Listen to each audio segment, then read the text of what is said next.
Bismillahirrahmanirrahim. Assalamualaikum warahmatullahi wabarakatuh. Pada kesempatan kali ini saya akan mencoba menjelaskan mengenai topik re-engineering ya di mata kuliah rekayasa perangkat lunak.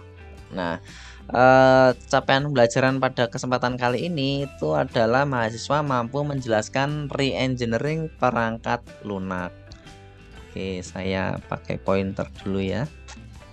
Nah, topik pembelajaran kita pada kali ini yang pertama itu adalah BPR atau Business Process Reengineering ya. Business Process Reengineering. Yang kedua adalah Software Reengineering ya. Jadi ada dua ini. Yang pertama perbedaan, nanti akan kita bahas perbedaan antara BPR dengan Software Reengineering. Terus di dalam Software Reengineering itu ada Reverse Engineering, Restructuring sama Forward Engineering. Nah, ini adalah capaian pembelajaran di mata kuliah RPL ya. Jadi sebelum UTS itu sampai sini 1 sampai 5 gitu ya. Nah, pertemuan ke-8 untuk implementasi, pertemuan ke-9 pengujian, pertemuan ke-10 CBSE, CSSE dan Web Engineering, pertemuan ke-11 Re-engineering, sampai akhirnya nanti diharapkan mahasiswa dapat membangun aplikasi perangkat lunak. Ya. Nah, kita bahas yang pertama dari BPR ya, atau Business Process Reengineering. Business Process Reengineering ini adalah sesuatu yang sangat jamak atau sangat umum dilakukan dalam sebuah perusahaan atau organisasi ya, BPR ya. Karena sebuah organisasi itu jika ingin tumbuh dan berkembang pasti harus melakukan perubahan. Perubahannya bisa dalam banyak hal ya. Salah satunya adalah perubahan dalam proses bisnisnya.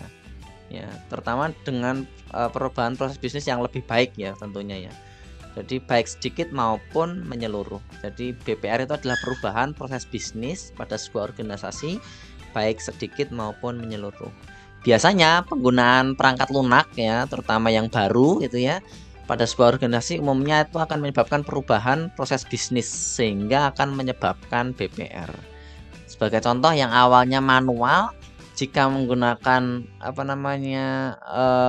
software pasti akan terjadi perubahan proses bisnis ya. Jadi kalau proses bisnis kan kita pernah membahas waktu analisa dan desain ya, yang bentuknya kayak flowchart gitu ya. Seperti ini kota, lalu ada ini kota lagi dan lain sebagainya. Anggaplah kita punya proses bisnis untuk presensi pegawai. Jika awalnya presensi pegawainya manual, tentunya pegawai akan menulis nama dan NIP gitu ya. Di sini menulis nama dan NIP ya. Terus di sini tanda tangan gitu. Sampai akhirnya terbentuklah sebuah dokumen gitu ya. Ya kayak ginilah bentuk dokumennya. Dokumen presensi seperti itu. Nah, ketika dilakukan atau diimplementasikan fingerprint gitu ya, maka proses bisnisnya tentu akan berubah ya. Yang awalnya menulis di dalam bentuk manual di dalam sheet seperti itu, nanti pegawai hanya perlu menyentuhkan jarinya ke alat fingerprint. Nah, di sini nanti proses penyentuhan jari ke alat fingerprint. Setelah itu nanti langsung terbentuk dokumen ya, atau database gitu ya.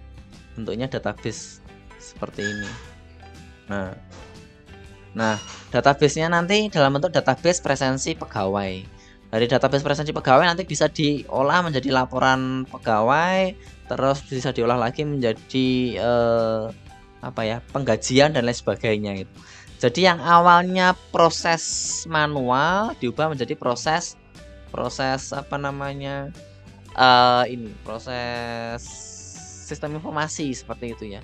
Ini kalau yang ekstrim ya, dari manual ke sistem informasi. Ada juga yang sistem informasi yang satu ke sistem informasi yang lain. Pasti tentunya proses bisnisnya juga akan berubah juga. Jadi misal yang awalnya perusahaan menggunakan ERP atau Enterprise Resource Planning, lalu diubah menjadi menggunakan SAP, System Application Programming gitu ya.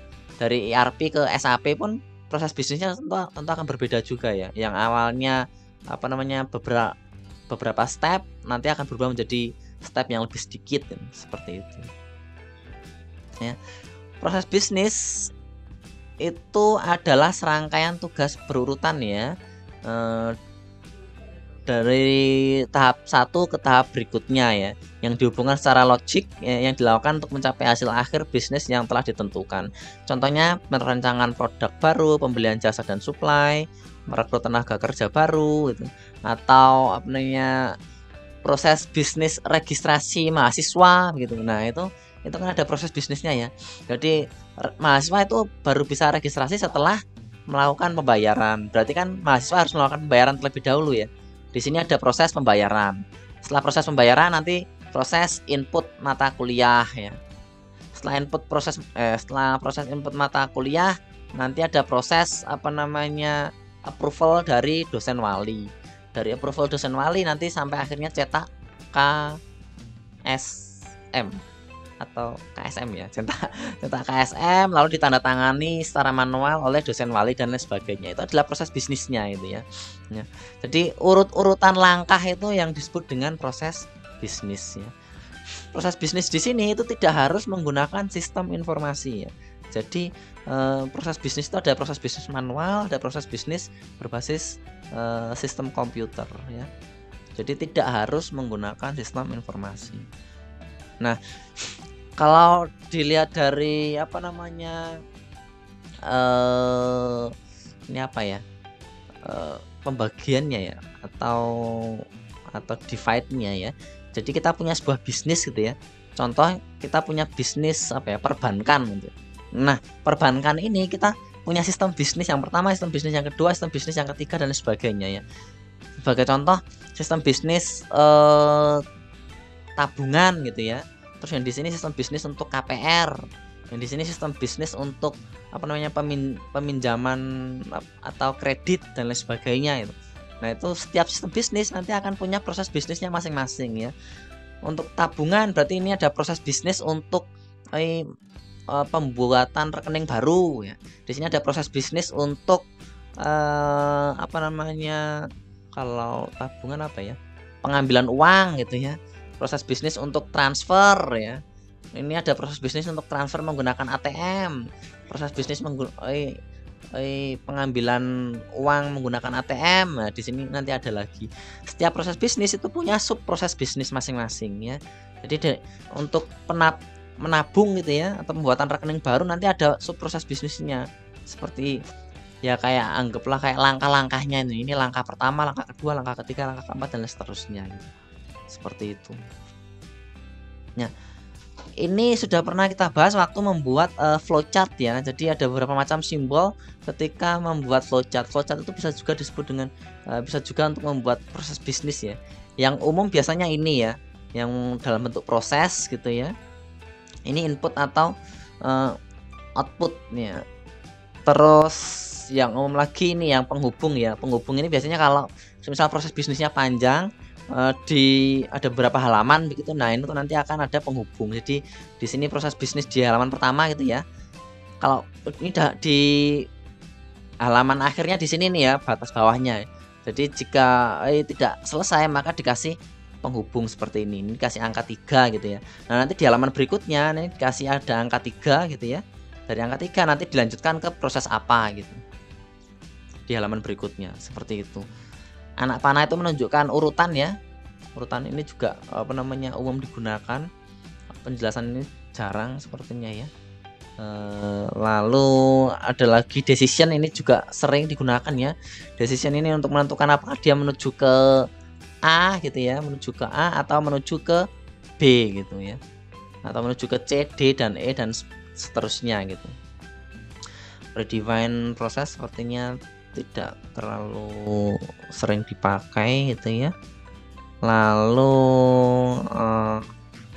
online storage in database ini ya, database manual input. Nah, ini manual input yang seperti ini juga sering ya dipakai. Sama display. Nah, ini ya, ini adalah contoh-contoh penggunaan flowchart untuk proses bisnis. Ini adalah contohnya ya, dari anggota ini masih manual ini ya. Formulir, dari anggota mengisi formulir, sampai akhirnya terbentuklah dokumen formulir. Dari formulir diajukan ke administrasi, lalu dibuat kartu anggota diserahkan ke kepala perpustakaan, disahkan sampai akhirnya kartu anggota diserahkan ke administrasi menyerahkan ke anggota dan lain sebagainya. Ini adalah urutan langkah proses bisnisnya. Tapi akan lebih jelas ketika menggunakan kata kerja mungkin ya. Jadi, anggota mengisi formulir. Nah, ini nanti yang di sini ya saya buat kotakannya seperti ini gitu. Langsung aja kotak gitu ya, bentuknya proses ya. Anggota mengisi formulir gitu. Nanti hasil akhirnya adalah dokumen formulir ini. Seperti itu juga bisa ya. Kalau kayak gini kan berarti ini manual ya, mengisi manual pengisian formulir. Nah, ada juga contoh seperti ini yang menerapkan sistem. Dulu sudah pernah saya bahas bahwasanya waktu ADS ya, analisa dan desain sistem. Ketika kita membuat flowchart, kita berikan sebuah aktor sistem di sini gitu ya. Ini dari startnya mengecek apakah sudah punya akun atau belum. Jika belum, maka dia melakukan registrasi, melakukan validasi dan lain sebagainya. Jika sudah, dia melakukan login masuk ke beranda dan lain sebagainya gitu ya.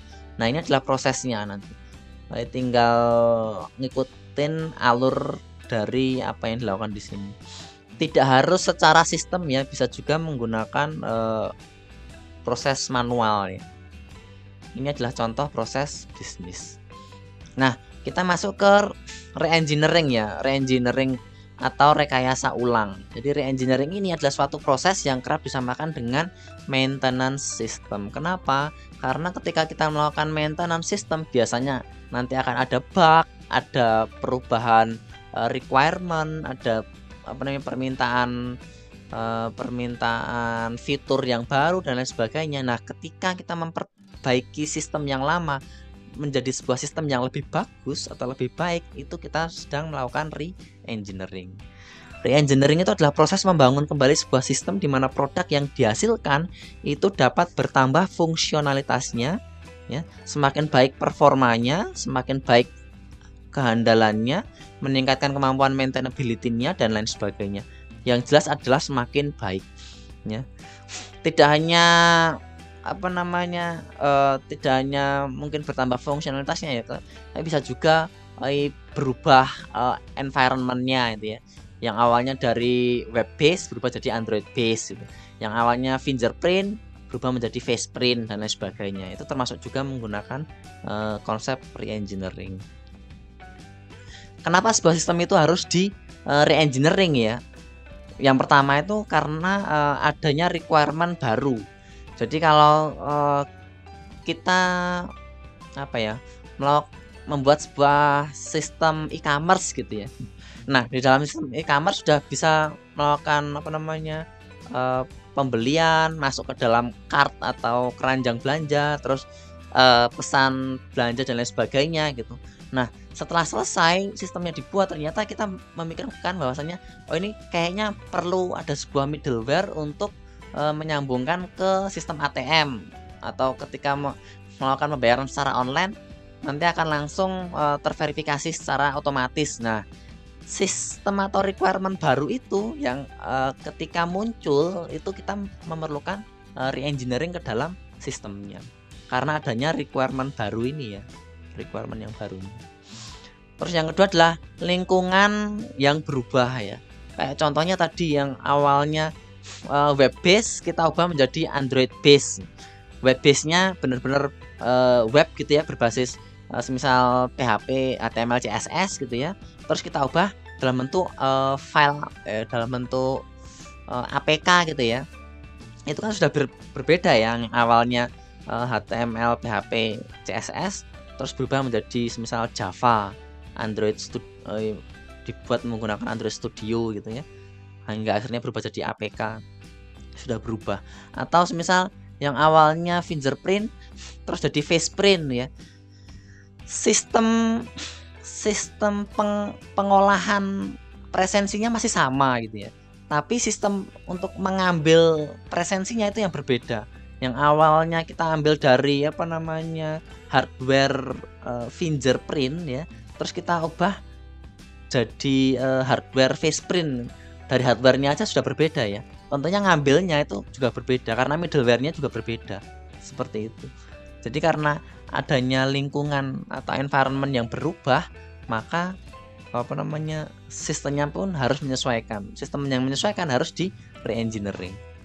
Ya. Yang ketiga, kalau ada error ya, sudah pasti jika ada error seperti yang kemarin waktu testing ya, jika error pasti harus diperbaiki ya. Tahu dari mana errornya ya? Jika ada tes ya, baik dari sisi developer black box ya, ataupun dari sisi user ya, pakai UAT dan lain sebagainya. Terus ada komputer atau hardware baru yang ditambahkan ke sistem ya.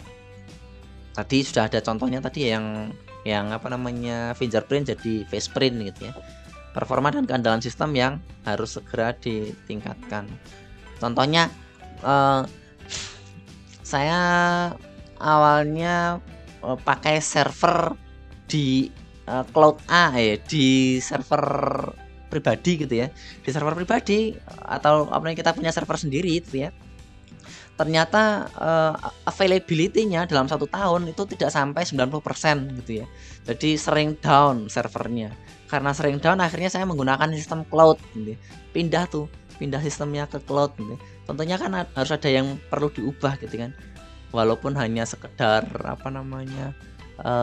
koneksinya atau tempat servernya gitu ya.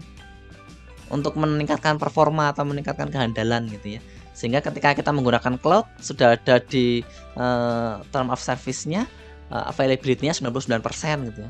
Jadi dalam 1 tahun hanya pernah down 1% gitu. Ini ada sedikit perbedaan antara BPR dengan software engineering ya. Business process re-engineering dengan software re-engineering. Jadi kalau BPR itu biasanya dilakukan oleh business analyst. Tapi kalau software re-engineering itu dilakukan oleh programmer dan timnya ya. Timnya itu tester, sistem analis, project manager. Project manager kayaknya nggak perlu ikut sih ya. Paling sistem analis dan programmer gitu. Kalau BPR itu umumnya langkahnya tuh dari pendefinisian bisnisnya ya. Lalu kita mengidentifikasi setiap prosesnya. Terus kita mengevaluasi setiap prosesnya, apakah ada proses yang perlu dievaluasi, ada proses yang perlu diperbaiki gitu ya. Kayak yang tadi sistem manual, ternyata dengan sistem manual yang presensi manual itu ternyata orang-orang bisa titip absen gitu ya. Titip absen. Jadi akhirnya proses yang titip absen itu yang digarisbawahi ya. Tidak bagus gitu ya. Karena tidak bagus akhirnya dievaluasi, diubah menjadi sistem berbasis fingerprint. Terus dilihat spesifikasinya, terus dibuat desain prosesnya, dibuatlah sampai akhirnya refinement itu perbaikan proses tersebutnya. Sedangkan software engineering itu prosesnya seperti ini. Dari sini ya. Dari analisis inventory, lalu masuk ke restrukturisasi dokumen, reverse engineering, restrukturisasi kode, restrukturisasi data sampai ke forward engineering. Nah, analisis inventory itu kayak kita ngecek programnya itu ya, dari programnya itu di dalam program yang sudah kita buat itu apakah sudah ada kan biasanya bisa program itu bisa ada, bisa tidak ada source code-nya ya. Saya ambil contoh nih ya. Kalau yang sudah ada, semisal kita menggunakan website gitu ya, berbasis PHP gitu ya. Tentunya kan ada source code programnya begitu kan ya. Cuman kalau semisal saya membuatnya sama berbasis website gitu ya. Cuman saya menggunakan toolsnya itu Adobe Flex gitu. Nah, Adobe Flex ini kan penggabungan antara HTML dengan Flash gitu ya. Kalau kalian pernah membuka Flash itu kan nggak bisa dilihat source code-nya gitu ya. Nah, waktu saya membuat Adobe Flex dulu ya, itu saya hanya menaruh di dalam servernya itu HTML-nya saja gitu. Di dalam HTML itu ada source code untuk ngambil flashnya. Nah, flashnya itu semua kodenya ada di sana gitu. Jadi nggak bisa diambil source code-nya gitu ya. Jadi ketika saya taruh di sana, si user itu nggak bisa ngotak-atik source code-nya gitu. Nah itu tentunya berbeda kan ya analisisnya jika jika ada source code-nya ataupun jika tidak ada source code-nya. Yang kedua, restrukturisasi dokumen. Kita ngecek dulu dokumennya ya, apakah ada dokumennya atau tidak. Jika ada, dicek apakah sudah benar atau tidak ya. Jika ada requirement baru berarti tentunya harus ada penambahan di situ ya. Misalnya menggunakan DFD tentunya ada tambahan satu bulatan baru gitu ya di dalam DFD level 1-nya tentunya. Seperti itu. Terus reverse engineering ini kadang ada ya, kadang tidak ya. Reverse engineering terutama untuk yang tidak ada source code-nya ya. Kalau nggak ada source code-nya ya kita harus melakukan reverse engineering ini. Reverse engineering itu apa nanti kita bahas. Terus ada restrukturisasi kode. Jadi kita nanti akan mengubah kodenya menjadi lebih mudah untuk di maintain ya. Restrukturisasi data ini kayak ngomongin abstraksi, struktur data dan lain sebagainya, database juga ya. Sampai akhirnya kita melakukan forward engineering, nanti kita bahas juga. Nah, masuk ke reverse engineering ya, salah satu tahapan yang ada di sini tadi ya. Nah, di tahapan reverse engineering ini, reverse engineering itu ya prosedur dan proses dalam membongkar suatu objek untuk mengetahui bahan, cara kerja atau teknologi yang dipakai sehingga objek tersebut bisa berfungsi dengan baik. Ini gampangannya begini, kita makan ayam goreng gitu ya. Ketika kita makan ayam goreng, kita pengen tahu bumbu di ayam goreng ini apa gitu. Nah itu salah satu contoh dalam reverse engineering gitu ya. Jadi kita sudah tahu produknya, lalu kita balik ke awalnya itu ya. Ini kayak kira-kira bahannya apa saja gitu. Kalau di dalam RPL gitu ya, contohnya itu kayak semacam iPhone gitu ya. Jadi kayak kita tahu kan ya di Cina itu mereka itu pintar sekali ketika mengcopy sebuah teknologi gitu ya. Jadi mereka ada satu divisi khusus yang R&D di Xiaomi gitu ya. Mereka tuh membeli sebuah barang dari produk itu ya, misal iPhone, lalu iPhone itu dibongkar gitu ya. Dibongkar lalu dilihat setiap teknologinya. Dari setiap teknologi yang dibongkar itu nanti coba dibuat teknologi yang mirip dengan itu dengan harga yang lebih murah, sehingga akhirnya bisa dijual dengan harga yang lebih murah.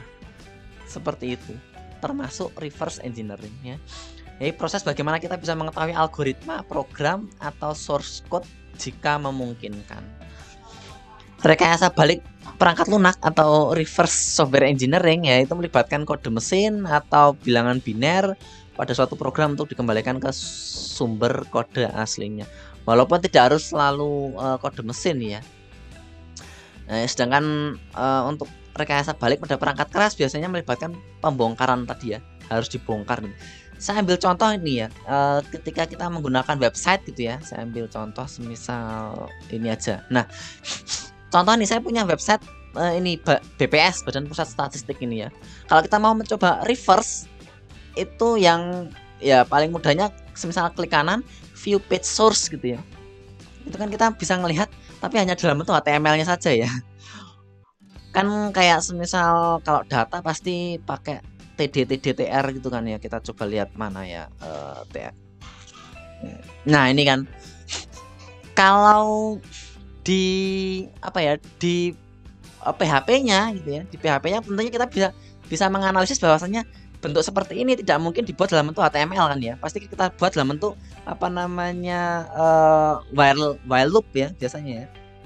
Atau for loop ya. For loop di mana isinya adalah isi TR dan TD-nya ini. Dalam TR nanti ada TD-nya itu di looping gitu ya, seperti itu. Ya. Contoh reverse engineering. Dan reverse reverse engineer itu di dunia ini masih sangat sedikit gitu ya. Jadi karena sangat sedikit biasanya mereka digaji mahal biasanya reverse engineer ini. Nah ini contohnya dalam kasus virus ya atau malware, kita bisa menganalisis virus atau malware untuk membuat antivirus yang tepat gitu contohnya. Tapi kalau antivirus umumnya biasanya yang buat virus itu adalah yang si pembuat antivirus ya. Dalam kasus proteksi program kita bisa membongkar proteksi seperti serial number, expire date ya, patch keygen dan lain sebagainya itu ya. Kalau misalnya kita kehilangan source code ya, kita bisa mengembalikan source code-nya. Atau semisal gini, kita punya file APK gitu ya. Kalau kita punya file APK kan kita kalau mau mengedit programnya, program di dalam Android-nya tentu kan nggak bisa kan ya. Makanya dari file APK itu harus kita reverse dulu. Kita reverse dalam bentuk file Java ya, walaupun nanti nggak langsung bisa selesai gitu ya. Maksudnya pasti ada juga yang hilang juga ya. Tapi setidaknya itu akan sedikit lebih memudahkan daripada kita membuat dari awal ya. Masih ingat ya CBSE, CSSE itu ya. Ya, membuat dari pertengahan itu pasti akan lebih mudah daripada membuat dari awal. Reverse engineering untuk tujuan menyalin atau menduplikat program merupakan pelanggaran hak cipta ya. Ini termasuk kode etik. Jadi dalam beberapa kasus penggunaan perangkat lunak berlisensi biasanya melarang praktek reverse engineering ya. Jadi karena reverse engineering sebenarnya juga pekerjaan yang berat ya. Tidak mudah untuk menjadi seorang reverse engineer gitu. Jadi kadang kita tahu programnya atau kita tahu menggunakan toolsnya juga belum tentu bisa full selesai, bisa mengekstrak semuanya gitu ya. Nah jumlah orang yang bisa melakukan reverse engineering di dunia ini nggak banyak ya. Jadi karena nggak banyak dan yang bisa melakukan reverse engineering itu relatif sedikit, maka harga jasanya pun bisa jadi semakin mahal ya. Jadi mempelajari reverse engineer itu nggak hanya sekedar kita pakai tools lalu kita pakai patch, keygen dan lain sebagainya langsung muncul algoritmanya, itu nggak seperti itu ya. Jadi ada banyak tahapan dan prosesnya ya. Dan untuk menjadi reverse engineer kita tentunya harus tahu bahasa pemrogramannya apa. Kita bisa menggunakan debugger, di assembler, di compiler. Kita bisa menggunakan beberapa macam tool, APK tool, Dex2Jar ya, JDGUI.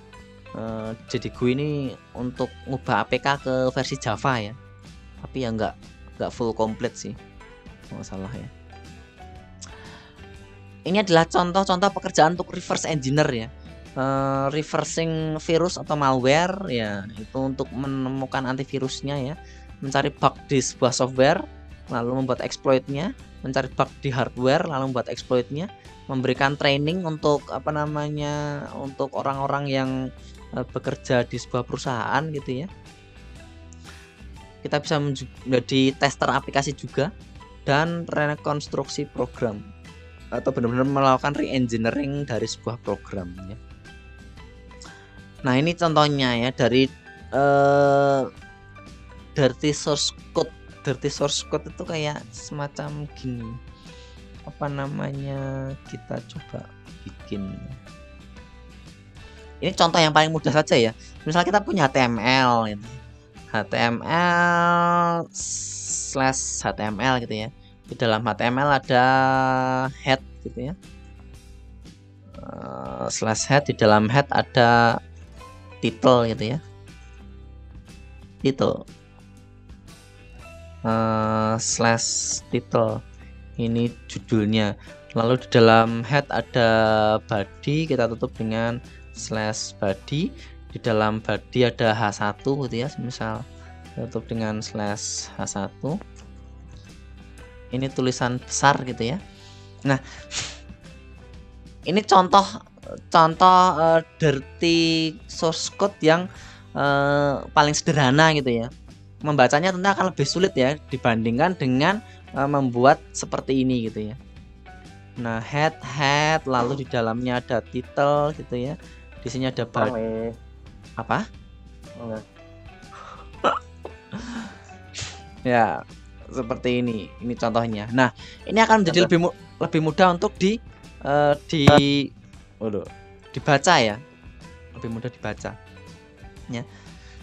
Restrukturisasi kode ya, menjadi kode yang lebih mudah dibaca, atau bisa juga semisal menggunakan for di dalam for yang apa namanya sekiranya nggak perlu for gitu ya, kita bisa menggunakan array gitu ya, bisa saja diubah dalam bentuk kodenya sehingga muncul source code yang lebih bagus.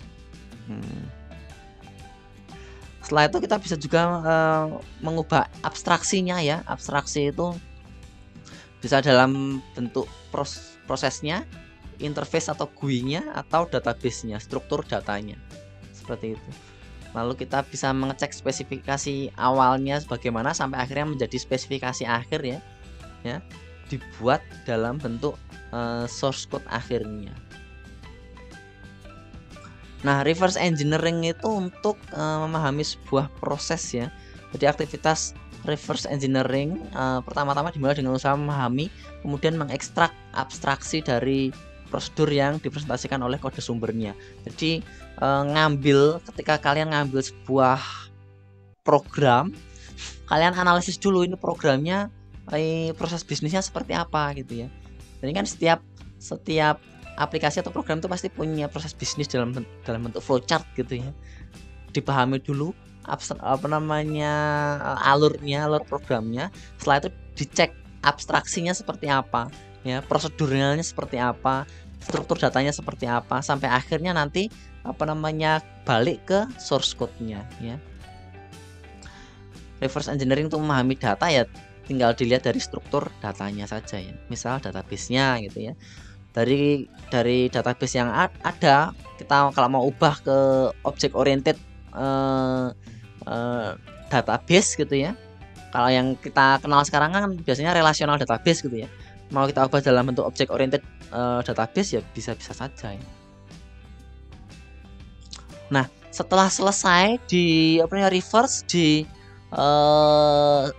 restrukturisasi, kita masuk ke forward engineering ya. Forward engineering ini sebenarnya berbeda dengan ketika kita membuat sebuah software yang baru ya. Jadi forward engineering itu adalah membuat ulang ya. Nah, ini kata kuncinya ya. Membuat ulang sebuah perangkat lunak ya dengan menerapkan prinsip-prinsip rekayasa perangkat lunak dari analisis, desain, implementasi sampai ke testing ya. Untuk membuat ulang suatu aplikasi yang sudah ada menjadi lebih baik, menjadi lebih handal, menjadi lebih lengkap fiturnya dan lain sebagainya ya. Tidak hanya membuat program yang ekivalen atau sama dengan program yang lama, tapi juga lebih mengintegrasikan ke pemakai yang baru atau teknologi barunya. Teknologi kayak tadi ya, contohnya teknologi dari web ke Android, dari fingerprint ke faceprint, dari faceprint ke retina, pengenalan retina dan lain sebagainya gitu ya. Jadi kalau forward engineering itu ya nggak seperti mungkin mirip dengan kayak semacam model waterfall atau prototyping atau incremental dan lain sebagainya itu. Tapi forward engineering ini diawali dari reverse engineering yang di awal tadi ya. Diawali dengan melihat dulu source code awalnya seperti apa ya. Dari source code yang awal nanti akhirnya dibuat menjadi sistem yang baru atau sistem yang diperbaiki gitu. Ya. Jadi itu saja yang dapat saya sampaikan untuk mata kuliah rekayasa perangkat lunak di topik re-engineering ya di pertemuan ke-11 ini. Jika ada pertanyaan mungkin bisa disampaikan. Terima kasih.